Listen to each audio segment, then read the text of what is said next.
নিগল ভাই বলেন তো আপনার কী সমস্যা ছিল, আপনার কী রোগে আক্রান্ত ছিলেন? লিভারের সমস্যা ছিল, জন্ডিস ছিল। তারপরে ডাক্তারের দ্বারা গেছে, অপারেশন হয়েছে। নালি বসাইছে, খাদ্যনালীর সমস্যা ছিল, নালি বসাইছে। এখন আপনাদের সাথে চিকিৎসা হইতেছে, ওষুধ খাইতেছিল, আলহামদুলিল্লাহ।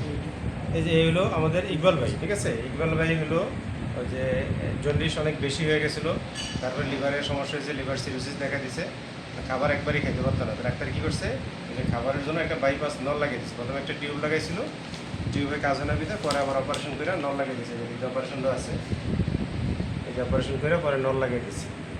নল লাগিয়ে দিয়ে ডাক্তার বাসায় পাঠিয়ে দিচ্ছে, বলছে যে ওনার যা মনে চায় খাওয়ান, উনি যেভাবে খাইতেছে শুধু করে লিকুইড খাবার খাওয়াবেন।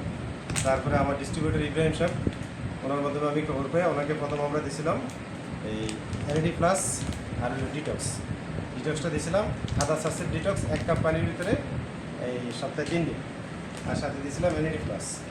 কিন্তু এই গত শুক্রবার 4 তারিখ 5 তারিখ শুক্রবার এই যে সিএসআরের পরামর্শক্রমে আমরা এখন নতুন করে আবার দিলাম এনএডি প্লাস এবং হলো স্টিমসেল প্লাস। এই এনএডি প্লাসটা হলো সকালে খালি পেটে 1 সাসেট, আর স্টিমসেল প্লাস হলো রাত্রে খাবারের পর 1টা ক্যাপসুল।